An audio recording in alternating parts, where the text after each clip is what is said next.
us tonight? I don't know. I would think that she was gonna. She didn't say anything to me that she wasn't. I didn't What know if about anybody Pat? had talked to her.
Attendees.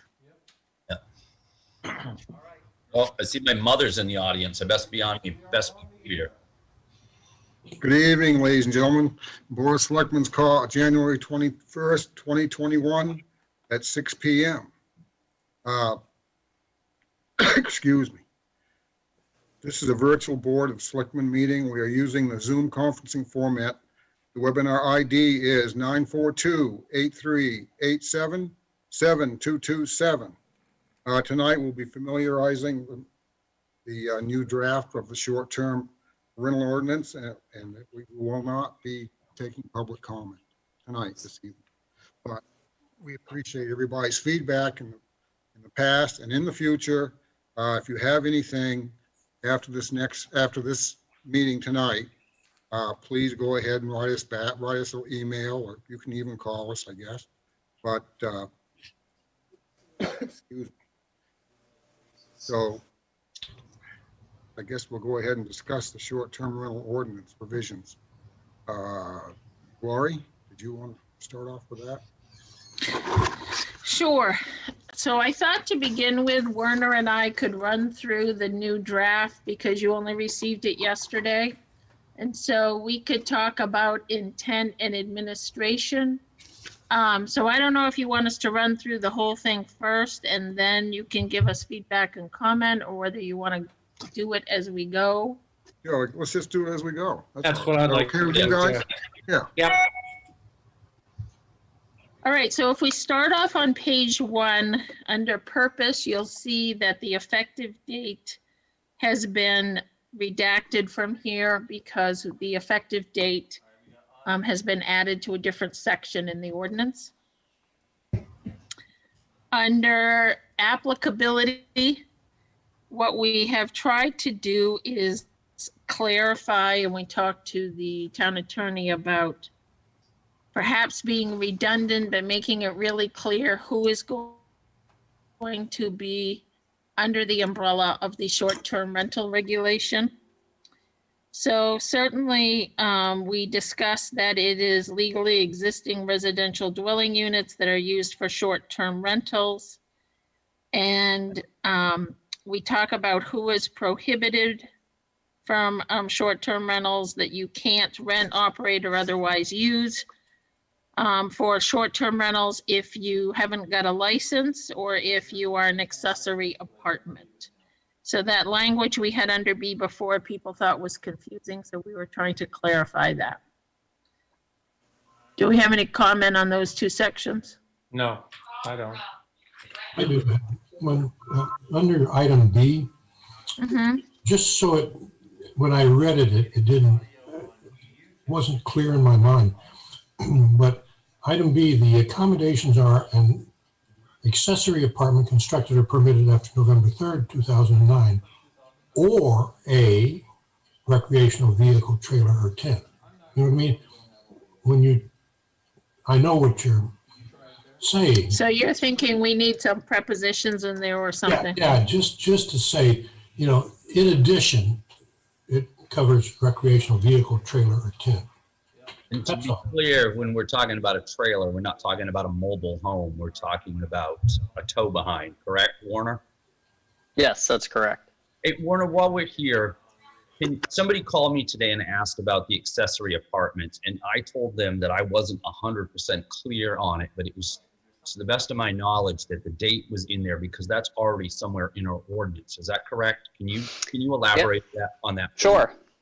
Yeah, the reason why, why that date is significant is that, we had a warrant article that the voters had voted on, November 3rd, 2009, where we had made modifications to the land use ordinance regarding accessory apartments. And one of the pieces within the rewritten language was that accessory apartments were intended as somebody's primary residence. And so the land use ordinance, makes it clear that accessory apartments that were built, after that particular date are subject, they were subject to that language in the land use ordinance.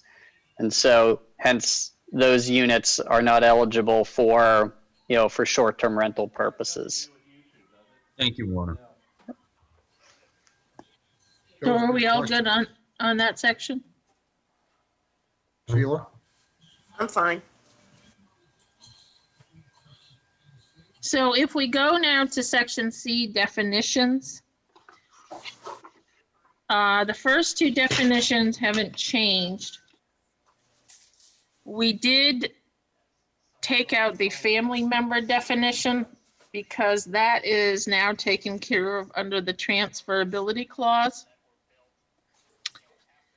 The Goose Rocks Beach neighborhood now is a definition, and we probably want to work on clarifying that definition, but for this draft, we have a map that is Exhibit A on the back, and the map shows what we are considering the Goose Rocks Beach neighborhood. So remember that these definitions are important because they relate to other sections of the ordinance. We also have added the definition of seasonal rental accommodation complex. And Werner, do you want to talk a little bit about that definition? Sure. Yep. So the seasonal rental accommodation complex. So, this definition is meant to capture, a number of businesses that we have in town, that don't necessarily, look, act, and feel like that your hotel businesses, but that we think are otherwise exempt from the dwelling unit definition. And so that's what you have here is that we attempted to kind of capture what those, what those locations look like. So they are a lodging business located on one parcel of land that makes a room, a group of rooms, and or cottages available for a tenancy of less than 30 days on a seasonal basis. So that's not a definition that we have in our land use ordinance, but that's an attempt to define some of these other properties that are, are used as, what I would say, transient, accommodations that may not otherwise cleanly fit in some other definitions. And we took this definition as a basis from another community that has a lot of seasonal rentals, but we thought that it would help in the clarification throughout the ordinance. And then the last definition, short-term rental, this was some language that the attorneys added that they thought better encompassed, what we were trying to capture. So there's some additional verbiage there.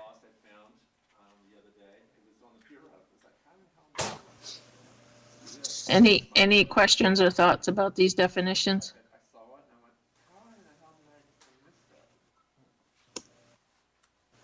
So if we move on to general requirements, here's where we start to get a little more change. The license required, that information has not changed. So people will need a license in order to advertise, rent, or operate a short-term rental. We also added some language to clarify the process. So these are going to be calendar year licenses. So what Werner and I would look at is that these licenses will take place from January 1st to December 31st. We also would have, we thought it would be good to clarify that if you're in good standing and it's time for renewal, that you would get another license. So you don't have to worry about a cap, and if you have a license this year, that I'm not going to get a license the following year, or I might get it put in a bucket of people who are applying, and maybe I'll get one and maybe I won't. So that language is meant to clarify that if you are in good standing and you put your application in by the renewal date, that you should get a license for the coming year. We also added in there about the 2 tiers that the selectmen had talked about. So different fees for those with 0 to 3 bedrooms, and then a larger fee for bedrooms 4 and plus. That came from the selectmen's discussion and the thought that it would be a more equitable fee system based on the fact that if you have a larger place and you're renting to more people, that you're probably, have more impact. This transferability, if I break up, it says my internet is unstable, so just raise your hand and that'll tell me that I'm breaking up. The transferability is a clause that we took from another ordinance. So remember that we took out the definition of family member. This works on transferring between family that is spouse, child, parent. So it limits the family to that. And then we added language that we thought dealt with those that have trusts, family trusts in estate planning purposes. So that is new language there as well. Under advertisement, you'll see there's a new phrase added that the attorneys thought clarified that language. Lori, can I ask a question about transferability before we get too far ahead? And let me just do section 5 because that's under it. And then section 5 is the notice provision. So this was one that we saw in quite a few other ordinances and was recommended to us by a third-party software that says that the short-term rental license holder must post the license and contact information by the front door. So I did see an email today where somebody thought that that had to be on the outside of the house. And so this is meant to be on the inside of the house so that it's clear. And that also people should also put their license number in their advertisement. So that's all the changes under D. So Ed? Yes. So transferability. I think that what we have here pretty much sums up the spirit of our desires. But one of the questions that I was asked today was, if I sell my house in June and I have rentals that would run through the entire season till August or September, October, what will happen to those? And my answer was, well, my hope is that the license would continue to run with the property until the expiration of the year, and then it would expire. That's what we talked So about. what Werner and I are recommending is that since this is a calendar year license and the seasonality of business in Kennebunkport is usually a summer season, that if someone sells their property mid-year, their license is good through the end of that calendar year. Yes. One is for the reason you mentioned, people can have bookings and it can disrupt contracts in place, et cetera. Secondly, the reality is that the town does not get notification of a sale immediately upon that sale. And from an administrative standpoint, it makes more sense to handle that in the relicensing provision piece. Yeah, we talked about that the last time we talked about short-term rentals. Mike, your Mike's, there you go, you're on. My phone was ringing in the background and a message was being left, so. Oh, okay. So, okay, is that all you have, Ed? Yes, it is. And I was pretty certain about what the our intent was, but I wanted the public to hear that tonight. Sure. No, that was a good point. But that would be our intent. So do people have any other questions or comments on section D? No, I don't. May I mention something? Are we going to send out maybe a notice to people on December 1st? Anybody with a license, you have till December 31st to renew? Or So they the- just have to remember? It's just like the sticker on your license plate. No, I'm kidding. So I think the first year, we would send out a letter to every property owner to let them know of the ordinance, assuming that it passed, and telling them that the process they would need. And I think Werner and I are thinking that the process would probably begin in October. And so once you have a license, it would be, we're hoping to do this through a software. And so you would get notification, your license needs to be renewed, and people could do it online. But yes, we would send notice that you need to renew. It's time to Okay. do that. Thank you. Werner, is that accurate? Yeah, no, that's accurate. The hope would be that, with, using a software application, that, when, a property owner initially has to register, they're going to provide contact information such as an email. And that's something that we would discuss with a software company to set it up so that, license renewal reminders get sent out to those who are registered. Any other questions? Is everybody all set? All set. Yes. So if we go to the review procedure, Can I ask one more question? Yep. In the transferability, where it says for estate planning purposes to a trust, which the property owner serves as a trustee. So if that property owner should sell, well, wait a minute, if that property owner passes, what happens to the trust? Does it go A trust can be the next created person? after your death, Sheila. So Werner, do you want to talk about that? Yeah, I mean, what we've seen in, in many cases is that you have numerous family members that are members of the trust. That's my point. Yep, yep. So there's not really, there's not necessarily a transfer, that occurs there, upon the death of somebody who's within the trust. So it could be the mother-in-law, father-in-law. Remember how we, Anybody, Sheila. could be anybody. Mhm. Okay. Sure. just- Yeah. It was Yeah. just, because I mean, that could go on and on and on and on and on. And that's what a trust is for, is to go on and on and on after your death. I Okay. mean, So that's in your, one of the your main purposes life- of a trust. and on. You don't have a big trust that you get a check from every month, Sheila? You're like, No, I get one every month, just go out to my magic mailbox. Oh, really? Yeah. No, No, I'm I'm just, just teasing you. yeah. To me, that would be a way of getting around the transferability of a license. It's expensive to do it. But the ownership really doesn't change. If a trust is like a corporation. It has all the rights and benefits of an individual without being an individual. Okay.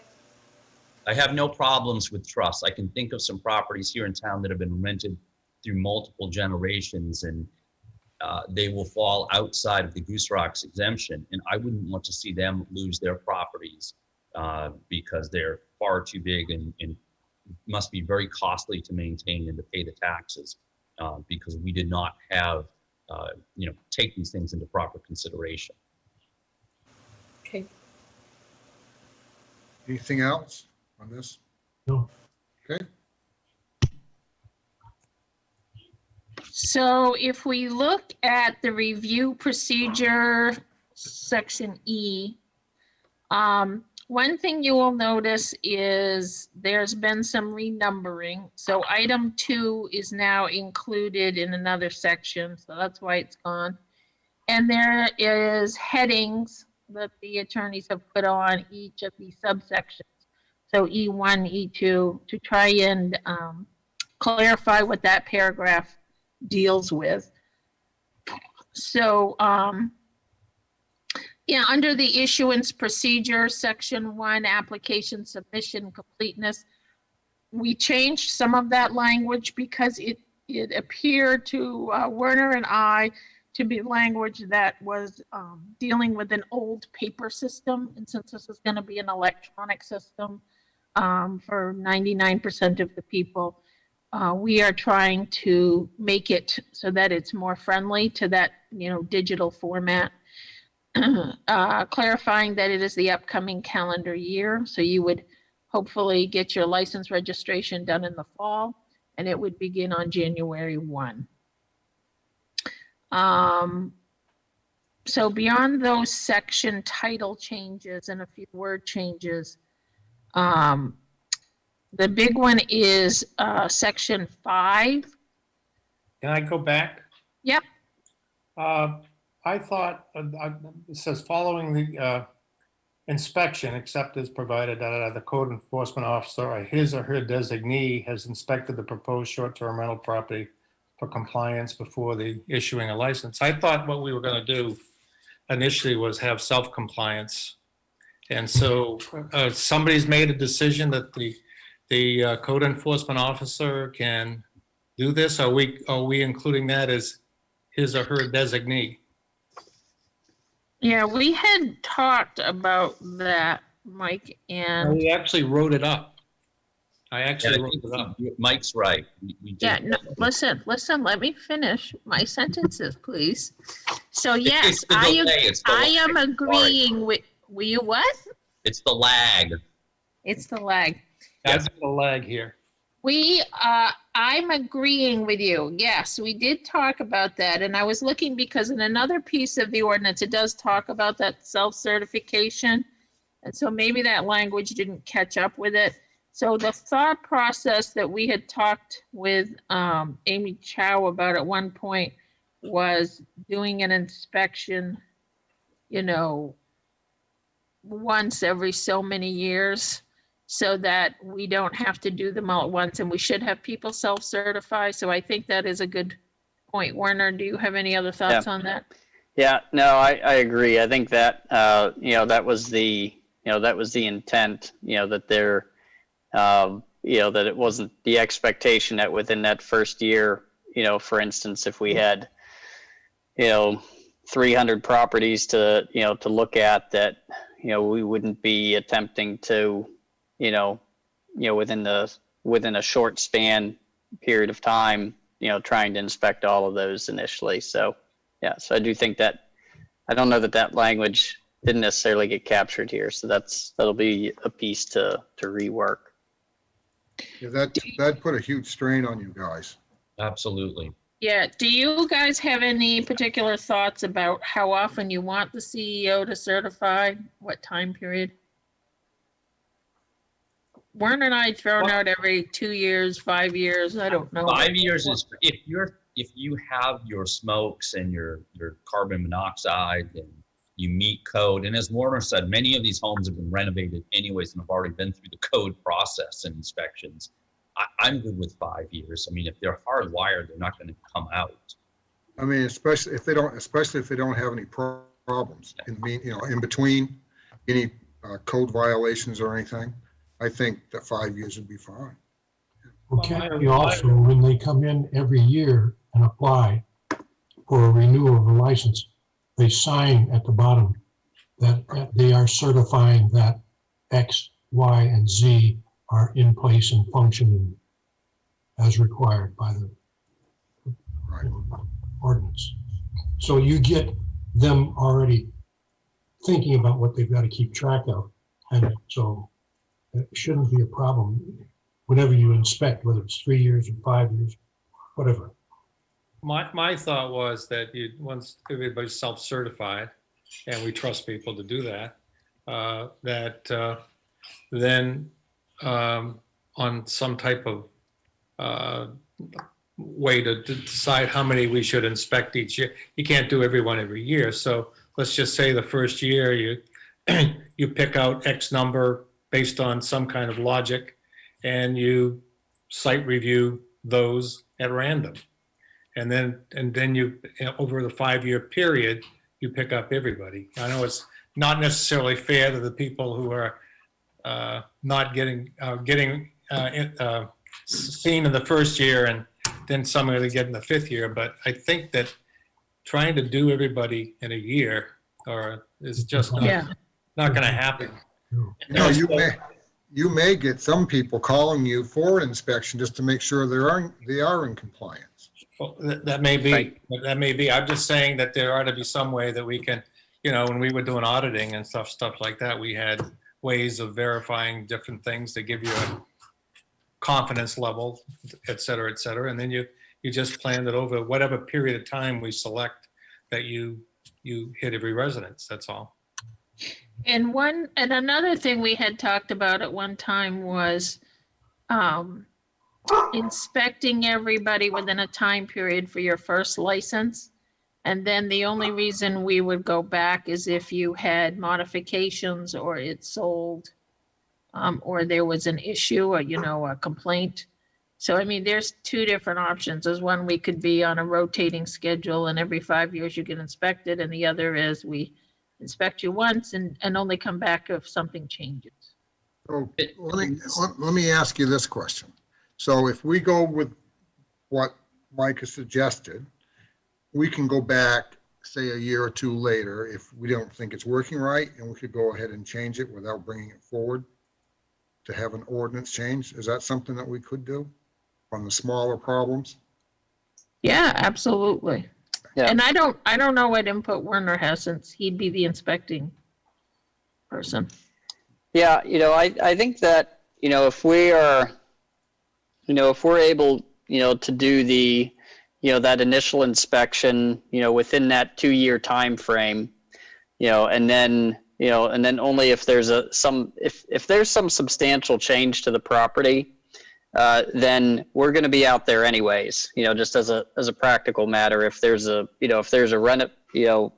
renovation or addition or something of that nature.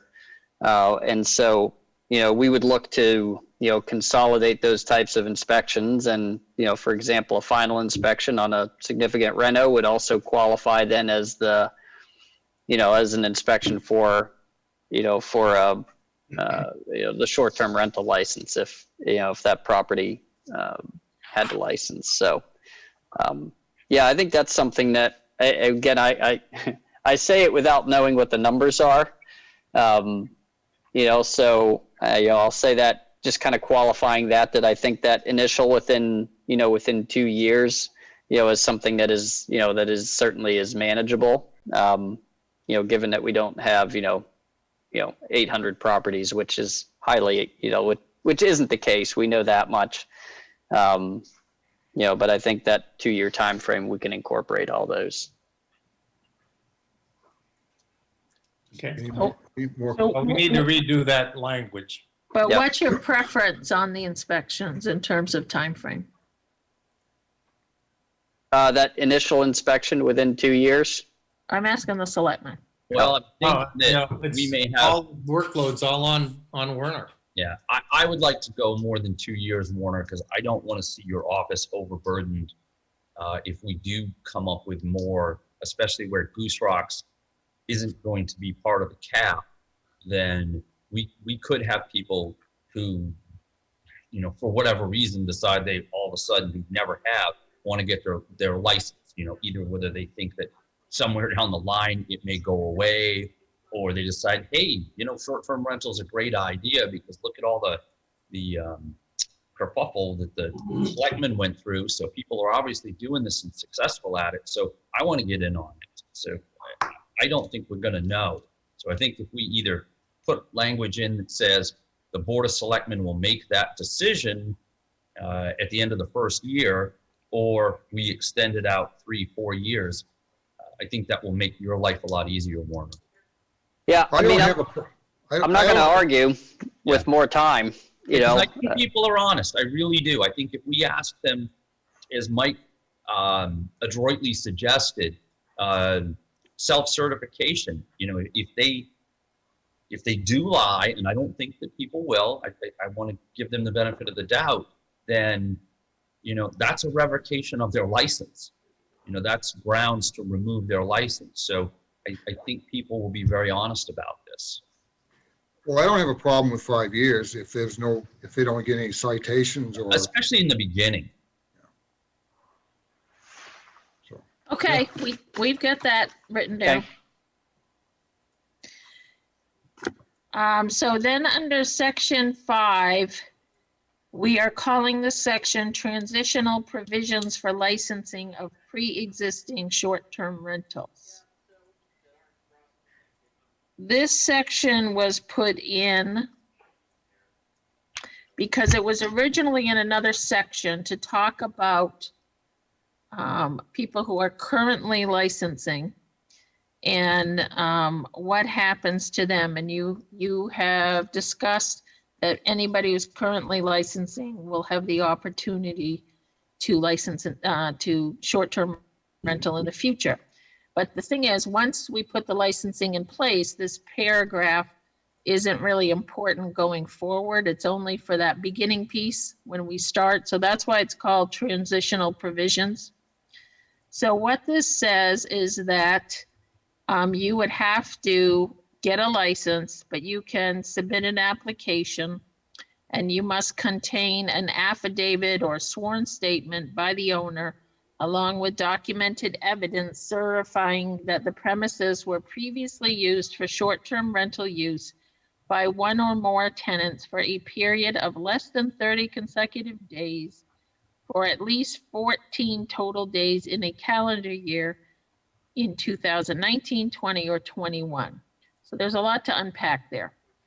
So this is what I imagine it would be like. In June 21 this year, if the ordinance passes, then staff would be working on the software and getting the licensing provisions in place. That in the fall, we would notify everyone and people would be able to go and license and present their documentation.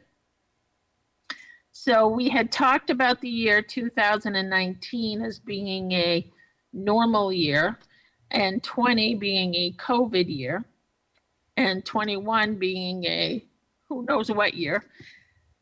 So if by the time we submit our application information in the fall of 21, to me, 3 years is a long time to go back in history, but because of COVID, we would go back. If you had registered and used it as a short-term rental, not if you had registered, but if you'd used the home as a short-term rental in 21, in 20, or 19, because maybe you're not renting it now because of COVID, but you used to, then you would be eligible to get a license for 2022.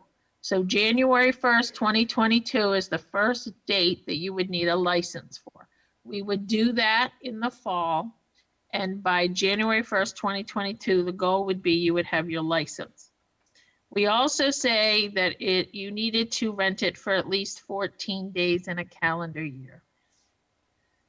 You know, you can pick any amount of time, but one of the questions Warner and I had was, so what does proof look like? Does proof mean I had to rent it every year? Does it mean I rented it all summer, you know, so many weekends? So Warner and I have inserted 14 calendar days. That doesn't mean they have to be consecutive, but I would have to prove that for 14 days in one of those years to get under the grandfathering clause for the license, that I would submit that documentation, and in 2022, January 1st, I would need my license. I like that. Very I- fair.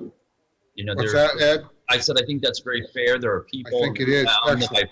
and then they're in the audience tonight that I've spoken with, that have spoken to us here on our meetings, that said, well, I was getting ready and then COVID hit and I couldn't do it. So this gives them a whole year to get up to speed. So anybody who wants a license and is serious about doing this will not be shut out.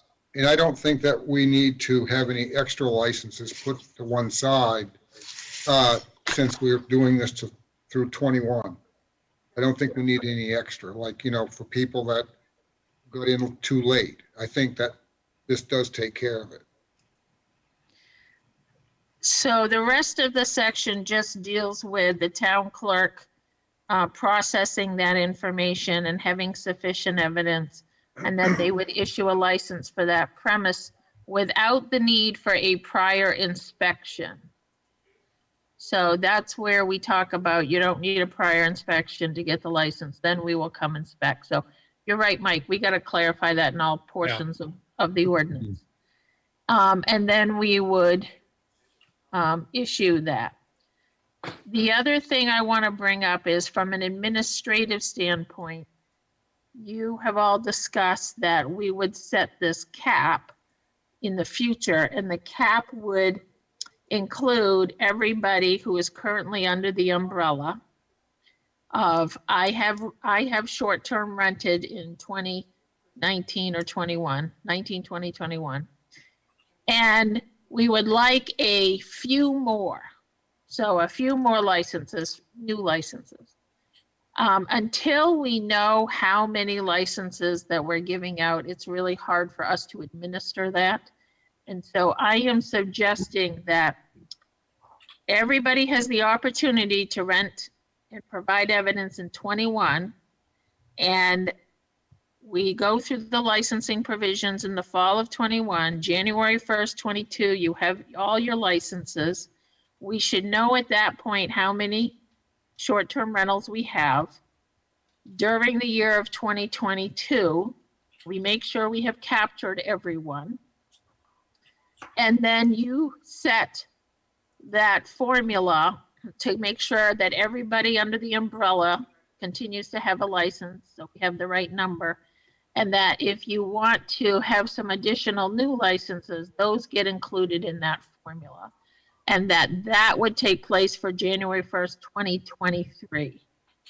So 2022, we're working to capture everybody who's already done short-term rentals. And 2023 is when you might add additional new licenses. Well, I thought that we weren't considering additional licenses if we Did it? Not for 2022. Right, but we have almost an additional year for people to get ready to go Yes. ahead. So I think everybody would be there, and I think, why would we want any more additional licenses?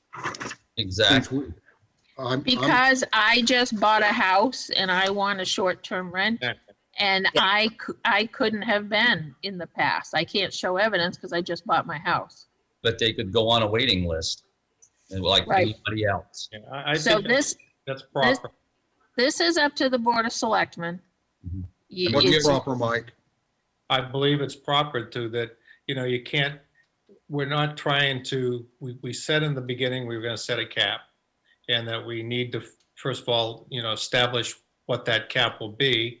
And the sign up will give us a good idea of how many people are actually gonna participate. And then we decide whether we decide on a percentage of the homes that we have in town, and set a cap that way. And I think it's easier because when we get to this, maybe we've already gotten to it, that Goose Rock's properties will not be considered in the cap. Right. So I think it becomes easier to at least we're recommending that Goose Rock's zone does not be included in the cap.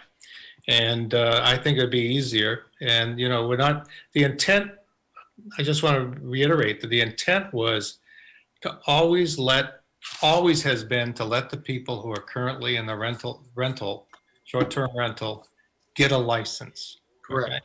And then we said that what we wanted to be able to do, like Lori just said, was that when new people coming into town and so forth, if let's say we have a cap and there's 10 more available or 5 more available, whatever the number is, that there is an opportunity. And the other thing is that when somebody moves and it's not transferable, then that one becomes available. So, I mean, I think it's a fair way to do it. I don't see a downside to it, but I think that's your opportunity, Mike, when somebody comes off the list. I mean, if we say, well, I just moved to town, what do we say to the people who moved to town 5 years from now and say, well, I would have got a license if I was here? I have to agree with Ed on that. I think that we're giving everybody the opportunity that has a license, or wants a license, even if they're not, and there are people out there that want a license, want to be able to do a short-term rental, but they were afraid that they weren't going to be able to get one. And there's been several on our meetings that mentioned that this 2021 year will give them the opportunity to finish what they're doing and then move forward with the cap, and everybody gets a license that wanted one at that particular time, and you have a cap, and then you can go ahead and that it's not going to be, there's always going to be people that want to go in, and there's always going to be people that want to come off the license, not do it anymore. And that's where the waiting list comes in. I mean, And Mike, what you guys are saying is that when a house is sold and not transferable and so forth, that goes into a pool and those become available again. Yes. that's my thought on the whole thing, Mike, yes. Now, when we talk about a cap, and Lori's talked about percentages, or we've all talked about percentage, and we've talked about a hard cap, what do we think? I'd like to be able to see the numbers of licenses that we have outside of the Goose Rock's exclusionary zone, if you want to call it that, before I'm willing to make a decision on what the cap is. Well, that's what Whether it's a percentage We're of. going to do that. But that's exactly what we said, Ed. Right. That's what we're talking going to do about. that. Yeah, but are we going to have the ability, Mike, to say that the cap is I'm just throwing out a number here, 500 licenses, or the cap is 10% of all We the didn't- domiciles in Kennebunkport? What we're We have saying the- is, it's not what we're saying. What we're saying is, once we get everything registered through 2022, okay, then we take a look and see where the cap should be. Maybe we decide there is no cap increase. Okay. I mean, am I right? That's all I'm saying, is that we So have Mike- that opportunity to take a look at it. I think So- we both agree, Mike. I think that the semantics here are, will we have the ability to make a percentage cap or a hard number cap, or will we have the opportunity to set it any way we choose? Whatever the selectmen want to do. Okay, that's So all. we'll talk about the cap later in the ordinance. But what I'm trying to point out here is that we are gonna work at gathering the evidence that everybody submits and sort out who has rented in 19, 20, or 21, and then issue licenses for 2022. And that's, for Werner and I, we feel like that's enough for 2022. I think that's great. As- Okay. I agree, yeah. Anybody in this, so there's 71 people here in the audience tonight, and any one of them who owns a home in Kennebunkport in any of, this coming year, or this year, 2021, will have the ability to rent it out and receive a license. Exactly. Anybody. Yeah. Anybody, Anybody who's doing short-term rentals. Yeah. That's whether what they we've own said it today or they buy it next week. That's what we've said all along, yeah. They should be documenting that.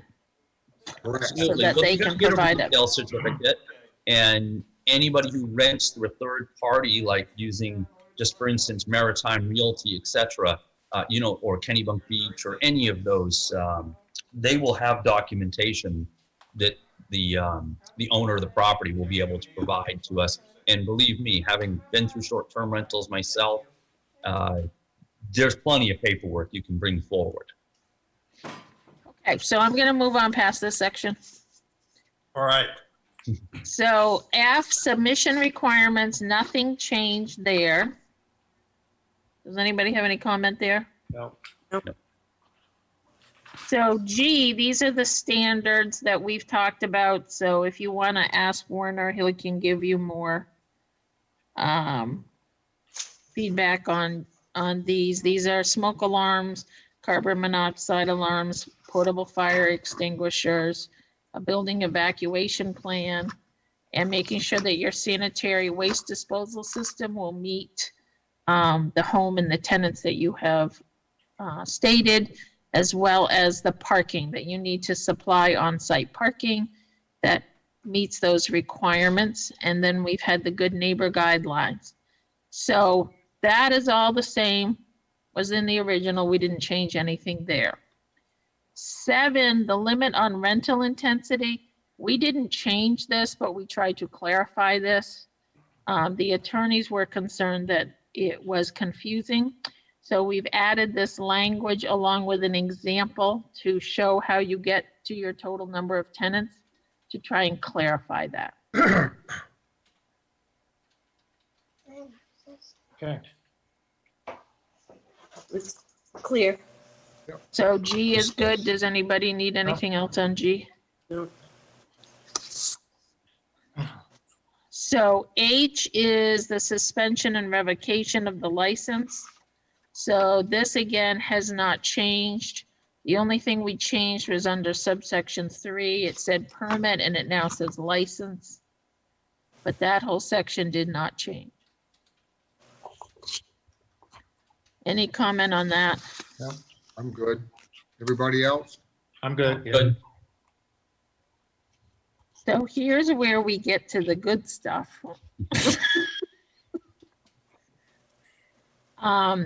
So now this section is I.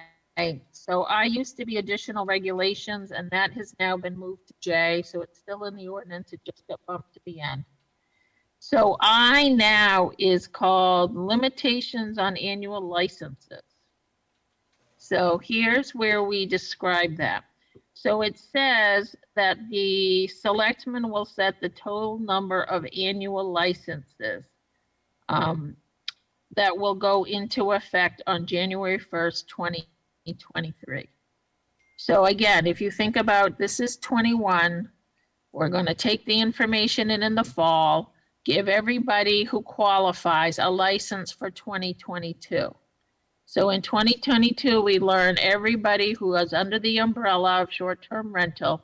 And then in 2022, at the end of 2022, let's say, you set the formula that sets the cap that will be effective January 1st, 2023.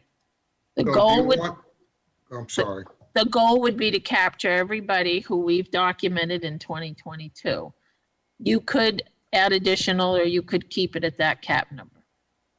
So at this juncture, do we need to figure out how the formula is going to work?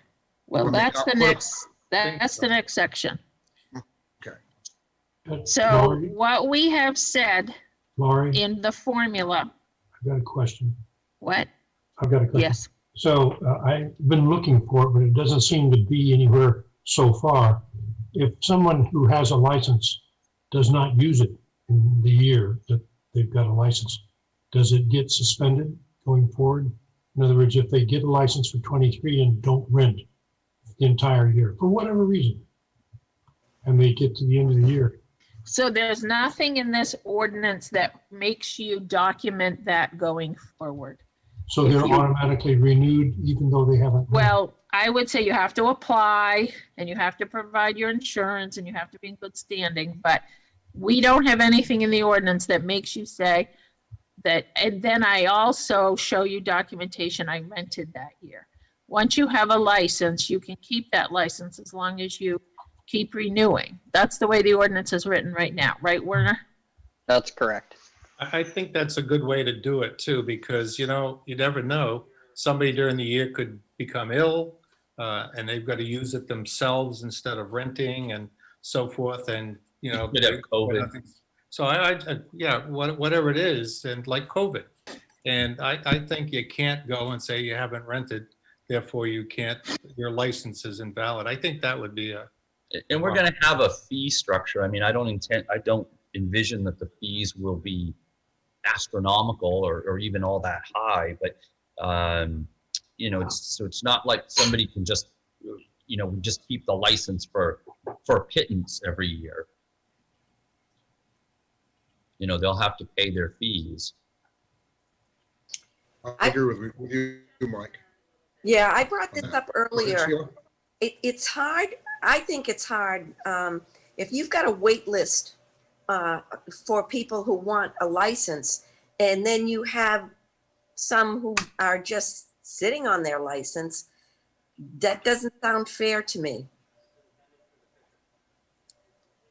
well, we're gonna need license police then. Yeah. You're gonna have to have somebody when they register, you have to get proof every year that they rented it. And I don't think that was the intent of what we wanted to do. Well, in that paragraph that, you know, the one on 3 pages ago, it says, in order to get your license, you have to verify that you've rented out for at least 15 days. That That's was, the That first initial license. qualification. that was the first license. Right. So if you have to do it for the first one, why don't you have to do it for any of the others? You know, I'm just saying, if I were waiting for a license to rent, and you know, Jack across the street had the license and, you know, didn't do anything with it because he didn't care to. Well, do you think that they're going to go ahead and pay a fee just not to use the license? Oh, yeah, Oh, yeah, yeah. yeah. Yeah, then we take a look at it then. I hadn't thought it. I just think that I was thinking like in COVID, there's some people that probably couldn't prove in this year or last Well, this year. is an odd year. Well, I no, mean, there's a lot of odd things that happen. People get sick, Sure. and they can't rent it out. They've got to live it in themselves and et cetera. I mean, that happens. So you're going to have to make all kinds of exceptions. And I think when you start to make exceptions, then you lose the intent of Yeah. what the thing is. That's, Okay. I'm only one person. That's my opinion. Yeah. I feel the same way you do, Mike. You know, that this is this has become a complex piece of ordinance that we have here. And I mean, it has to be. It's a complex situation. But let's not make it any more difficult on staff than it has to be, or for that matter, on the licensees. On the licensees, yeah. Yeah, one circumstance that, that could happen, and that we see on a regular basis is that, if you undertake, a substantial renovation, to your property, I mean, there's a pretty good chance you're going to be out of commission for a year, at least, and I think that could create issues if there was this, kind of, fear about loss of a license due to inactivity because you were doing a renovation. That could certainly create some unnecessary, issues and tension that's there. But I think that's an example of a circumstance where I could see a property could be out of commission for a year. Yeah, I'm good with that. Okay. What, Sheila, you're not good with it. No, I just brought it up because I just don't think it's fair, but that's my opinion. Pat, you're awful quiet down there. Pat, what about you, Pat? No, that's the reason I brought the point up, because, there could be people who, there are properties in town that were rental units that have gone to private use and have gone back. So they've been moving back and forth over a period of years. Mhm. So, and so if you've got a license in your hand and you've gone private for 5 years, and that license is still good because you have it, then it's not fair, as Sheila points out, to the people that are waiting to get a license. If you're sitting on your license, you know what I mean? It's something we've got to figure out how to handle. So what you could do, maybe, I don't know how it would work, is you could say, if it's vacant, not rented for after more than 1 year or something like that, going to what Pat said. Or even, Something, yeah, What, Whatever, think about it, because there's, I don't really think 1 year would be enough. probably not. I would think that you would want to give them at least several years to decide if they're going to rent or not. I mean, I understand what you're saying, Sheila, is that it isn't fair if somebody's sitting on the license for 5 or 6 years, paying the fee for the license and just sitting there. I get that. So maybe there should be something in here saying that if your license, if you're staying dormant for two or more years, then you lose your privilege of having a license. But it defeats the purpose of the license, in my view. But I don't think a year would be fair enough. No, I agree with that. it would be like the lobsterman, huh, Ed? That's right. Well, that's how our licenses work. There are plenty of people who have lobster licenses that don't go, and they count towards the cap. They do. How long can they do that, Ed, without going? Forever. Forever. But a lobster license is $1,000, so you're talking a pretty good chunk of change. To Just keep it a fair. $1,000? Yeah, for a full-time lobster, class 2 lobster license with 800 tags is $1,003. I'll take 2. You'll take, you can pay for mine.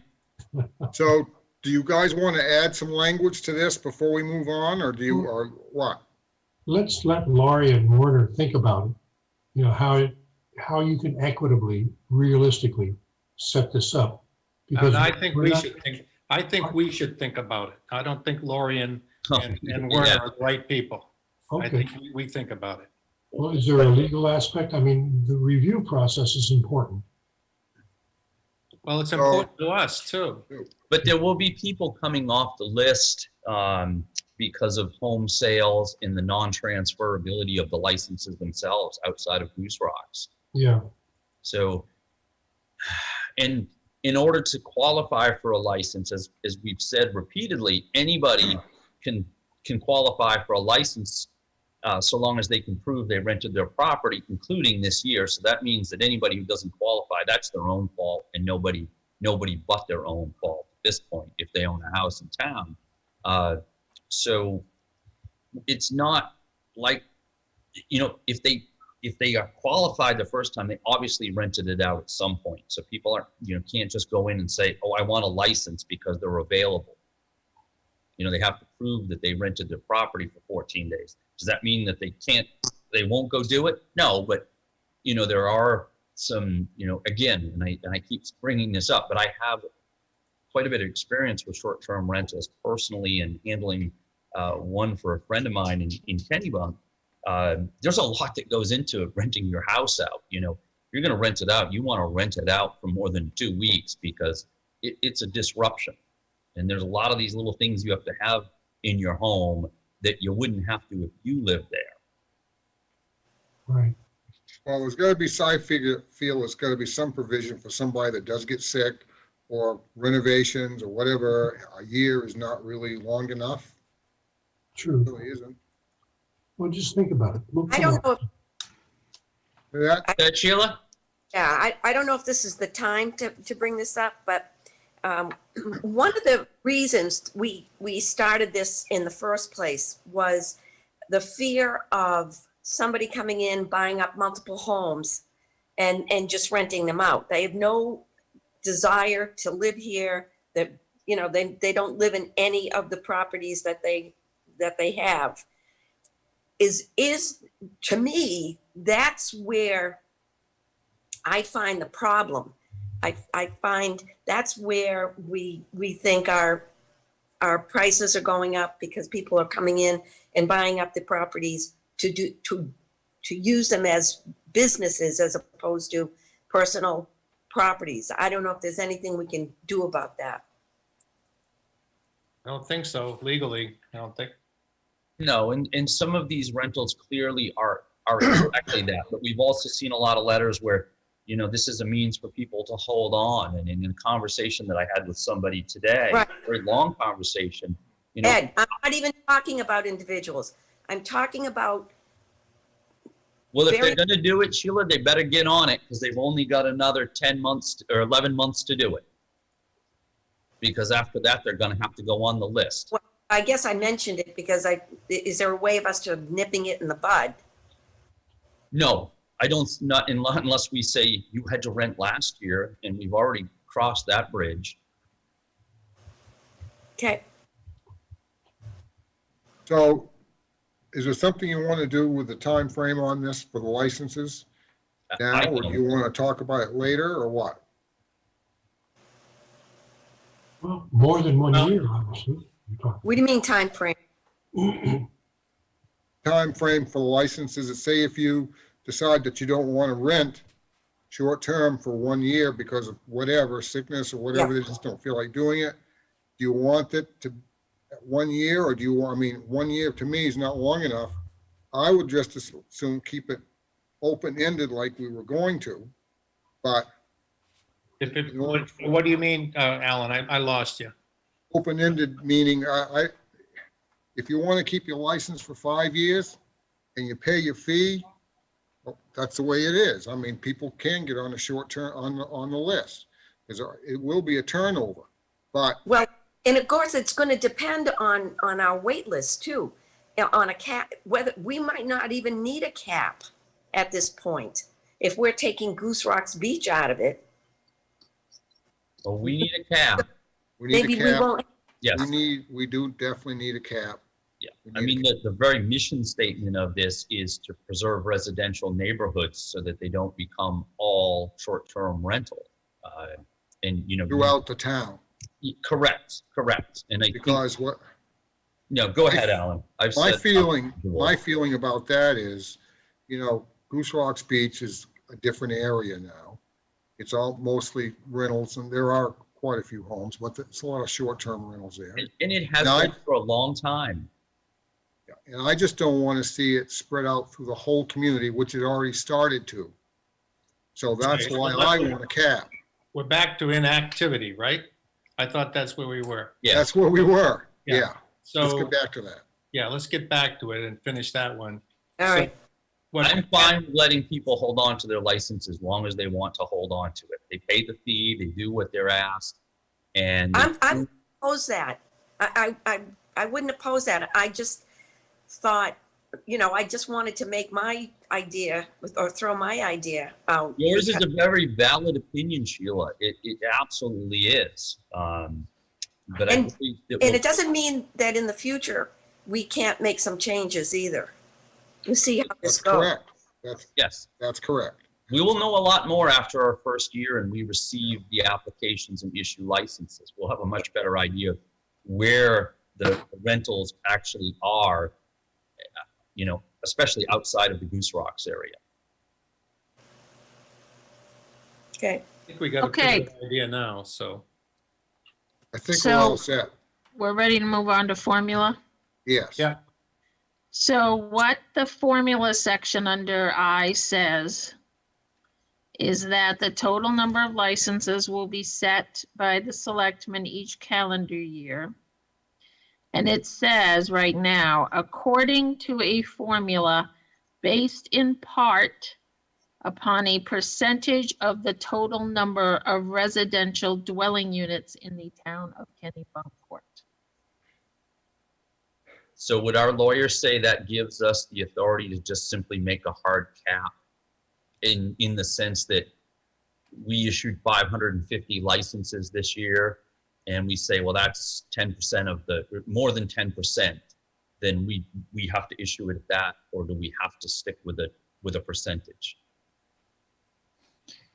I think what we had talked about in the past was using a percentage perhaps, so the attorney was asking us for some direction. I think that's okay because it can be zero. I don't think it can be zero. You mean above what we've already issued? It So can- the cap would include everybody you have. So let's pretend that and I'm just using fake numbers here, everyone, but that we had 3,000 residential dwelling units. And let's pretend in a fake world that we said we were going to pick 10%. So the cap would be 10% of the residential dwelling units, which would be 300. So let's pretend we had 500 licenses in 2022, but 250 were in Goose Rocks Beach neighborhood. So then we would have 250 licenses and the cap would be 300. That is an example of how that could work. Well, let me Then we would explain, issue 50 more licenses under that system. You Let- could listen, yeah. but let me explain why I said zero. I didn't mean to have zero rentals. What I was talking about was that, Ed's point of view, that when we look at the number of rentals we have, we may not want to increase the cap. You And mean that's why- zero that's more. What I meant by zero. You Okay, I meant didn't zero mean- I knew what you meant, Mike. Yeah. Mhm. So if you don't like an idea of a formula based on the number of residential dwelling units, I think our attorneys did like that formula. But if you want a different formula, then we should be discussing that with them. So Well, my thought was 2022, you would get a sense of how many you have. And then for 2023, your cap would be set with the idea that you want to include all of those people. So you would set a formula that would include all of those people. So it could be 8.6.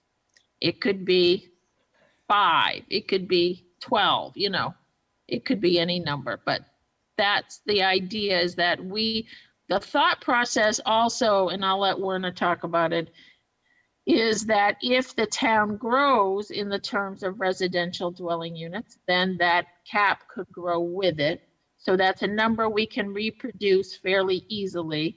And if the thought is to maintain some sense of year-round and affordable housing and that some percentage of the town is seasonal, that all plays into that percentage. Werner, do you want to add anything? Yeah, no, that's right. I mean, the idea of the formula is that, it becomes something that we can replicate that, on a relatively, easy basis, in terms of running a report out of the assessing software that tells us, okay, this is how many dwellings we have. And so, we're able, if I know a percentage, it's very easy to report, to the board, here's what that number is. So Werner, do we still have a cap on building permits in a year? We do. Yes, we have a cap for growth 28. permits. Still For growth. 28. What is it? No, so, so what it's been is it's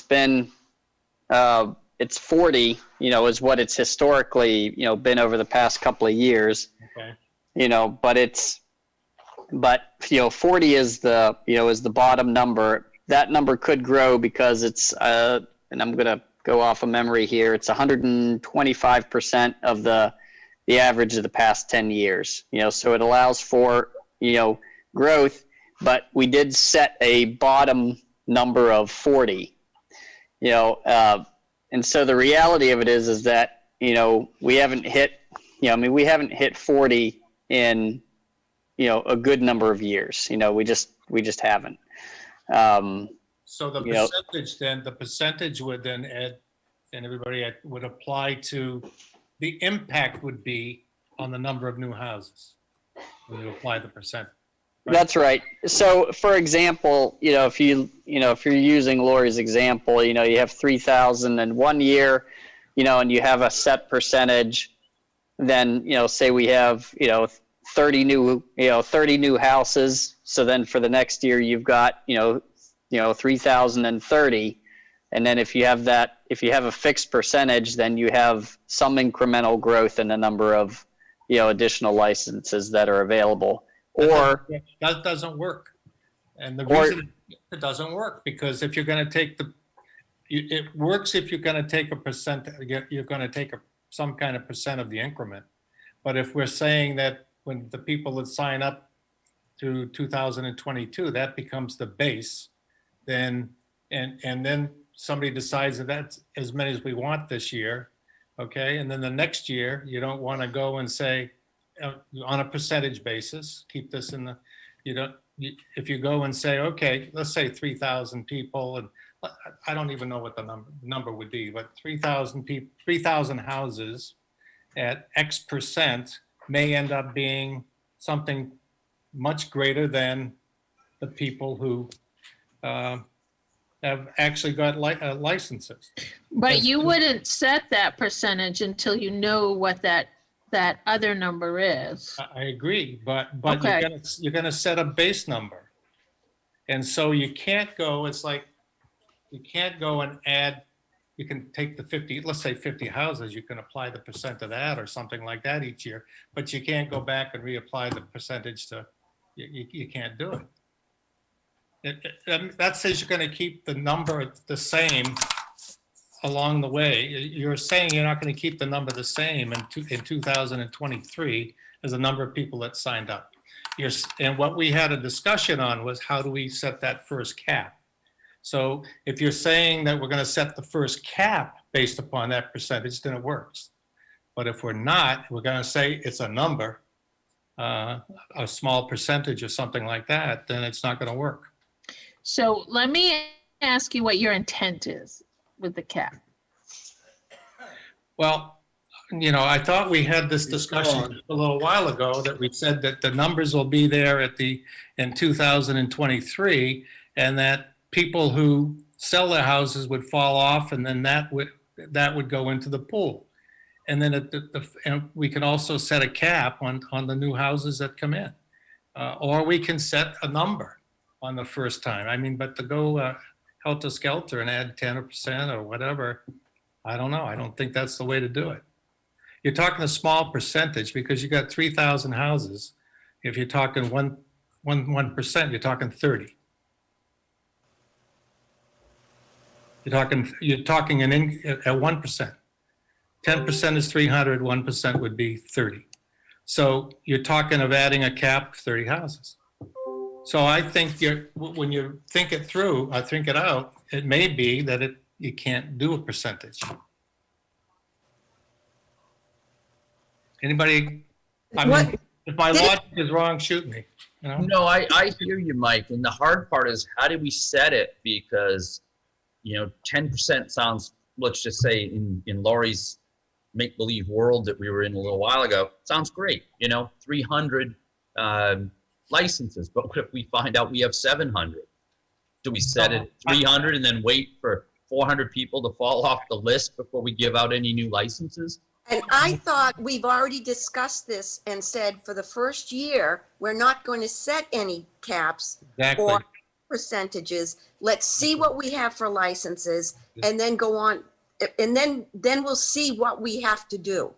Then That's I think, what we and- came up with. exactly. And I think that then when you do it, a percentage of the increase in the build or new houses, I think the percentage thing works. Right. So anyway, that's my thought. I'm just one of five. Is I the only one that lost the connection? I'm No, back. We were just saying, initially, we've had this discussion, and I thought we decided that we would wait and see where we're at in the first year. So in 2021, at the end of this year, we see how many people applied for licenses and see how 2022 goes. Then we can put a cap or a percentage or whatever we want to do. That's But what we we're gonna really do. anything right now. well, that's what, That's what we. But how are you we're gonna do. going to set that cap? Is your intent to set the cap at however many you gather for? Percentage. Mike, I like the idea of a percentage. I'm fine with setting the cap at however many we get in the first year. Because under this ordinance, aren't we gonna have to set the cap every year?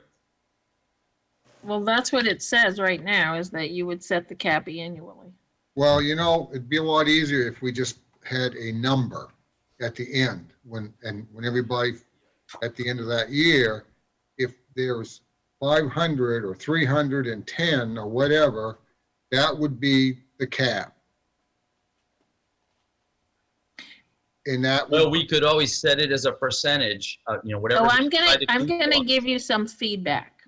okay, So the feedback is that without knowing how many you have, how can you sit here today and say, that's the right number?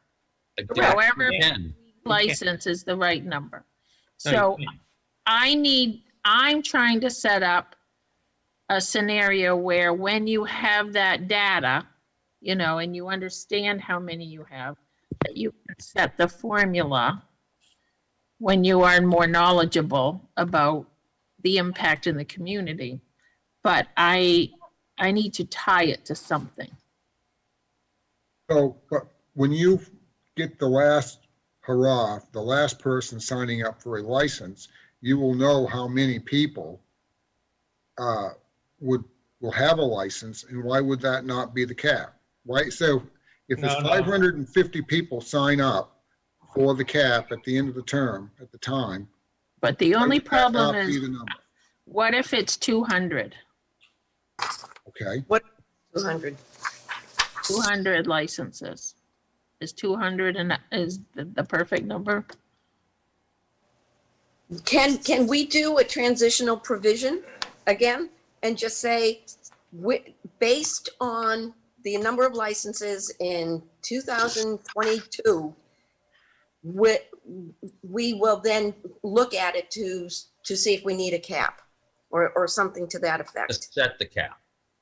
See how she snuck that in there? yeah, she did a great job. She really did, just kind of, yeah, We'll see if we need a cap. we need a cap.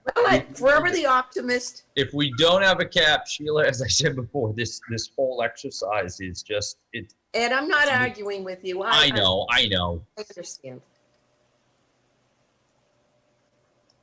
Lori, I think the percentage could work. I was just concerned about duplicating the base. That's all. Yeah. And you could set the percentage, and I can talk to Amy about this concern. You can set the percentage each year so that it's a math problem. And if we had 600 townwide and you wanted it to only be 600, then you would work the number backwards to have that percentage that year be the formula. So I mean, I think you could do that, but I'm trying to do what you want, and I'm just trying to give you some feedback. So I just want to know what you want the outcome to be. I like the percentage in that it's not arbitrary. There'll be a number and a formula, and nobody can accuse the board of saying, well, you just picked the number, because that's the number you have. Okay, I'm all right. you know, Yeah, I'm fine with it. Yeah, and Yeah. we can pick and then we can pick the percentage based on what numbers that we end up with minus the Goose Rocks licenses. So I'm gonna use that to go to Goose Rocks Beach neighborhood, which is the next piece. So this says that licensed short-term rentals located in Goose Rocks Beach neighborhood as depicted on the attached map, so we go back to the map, Yeah. shall not be counted towards the total number of short-term rental licenses to be set annually. Okay, So- my only problem with that paragraph is that somewhere we need to say, I know it says licensed short-term rentals. Somewhere we need to say that licenses are required for the Goose Rocks zone, and it doesn't Yeah. say that. Okay, so somehow I was going to say, somehow it needs to say that licenses or whatever you want, rentals located in the Goose Rocks Beach neighborhood as depicted on the attached map must be licensed but will not be counted towards the total number of something. Because it doesn't say anywhere. Well, that- it says licensed short-term rentals located in the Goose Rocks Beach So neighborhood. but it doesn't say all of them have to be. All of the Yeah. rentals have to be. Yeah, so, I mean, we can have Amy clarify that. So, the intent in the language is that anybody who meets the qualifications of short-term rentals would need to license in Goose Rocks Beach. But if you set the cap at 300, let's say, that we would be looking at all of the homes or all of the units that are short-term rentals outside of that neighborhood. Correct. So there could be another 300 in there, but that wouldn't affect the cap. So 10% probably won't make it as a good number. Yeah, well, I guess we'll We don't see. know. We have to wait and see. Exactly.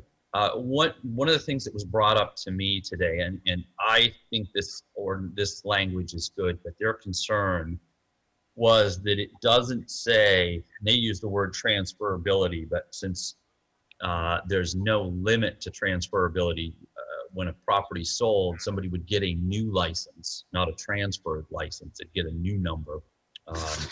But it doesn't specifically say that there's no limit on new ownership receiving a new license. Yeah, I mean, that's But what it if there's- infers, but if- it doesn't say that. right. So everybody who's doing it needs to get a license. As long as you meet the requirements, you get a license. So the only limit to me is the cap. And if there's no cap in that neighborhood, then there's no reason they can't get a license and they don't need to transfer.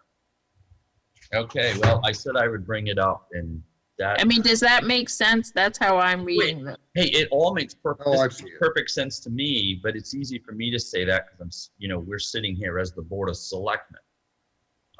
I think that perhaps in the future, I wouldn't want a future Board of Selectmen to somehow interpret this differently. I mean, I think it's. Werner, what are your thoughts? Yeah, I mean, I think the transferability, issue is really only an issue once you get outside of the Goose Rocks Beach neighborhood. If it's not subject, if Goose Rocks Beach neighborhood isn't subject to a cap, then it's an annual license, that's going to run from, January 1 to December 31st. And if you're required to have a license in that area but exempt from the cap, there's not really a transferability issue there. Well, yes, and to call it transferability, as I said earlier, would be a misnomer because we're just going to issue them their own new license. That's correct, yes. And I am in total agreement with you. But as I said, I promised this person that I would bring it up that, so that there was no mistake in the future. Well, do we think we've answered that question or no? I think we've answered the question. Well, let's see. Let's see if we get some feedback, because we will hear from the folks in the audience. And I see some people have had their hands up, and I'll just say it. Alan said it at the beginning of the meeting, but they may not have been here or signed in a little late, that we are not taking any public comments this evening. But as usual, they're welcome to submit them to us written. We are next week at the Selectmen's meeting, though. No, I think next week we have a different agenda, but I don't know. I'm not the chairman. Even though some days I think Oh. I act like him. Sorry, Alan. I just want to thank everybody out in TV land that signed on tonight. All your input and every idea that you brought to the board was very, very helpful. And we did implement quite a bit of it into this proposed ordinance. Just want to thank you for all that. Are we going to wrap it up? Are we set, or is there something else? I'm good. I'm I good. think the only question the public has been asking is what are the next steps? So, I mean, this was our first chance to review this new draft with you. I've taken those notes, and my goal would be to see if we can't implement some of those amendments that you have. So for your meeting next week, the reason why we did the workshop tonight is because next week's agenda is pretty full. So the thought process being that you could review this tonight, and I believe the thought process is you would bring it back to your first meeting in February, but you would certainly welcome input from the public in between now and then. Absolutely. And I think your intent is in February to take public comment, focus that meeting on the public. Sure. This is the package that I have so far. I just wanted people to know that every email that we get and every message that we get, every phone call we get, we read and we take it under advisement. And that what's going to happen is we know everybody's not going to be happy.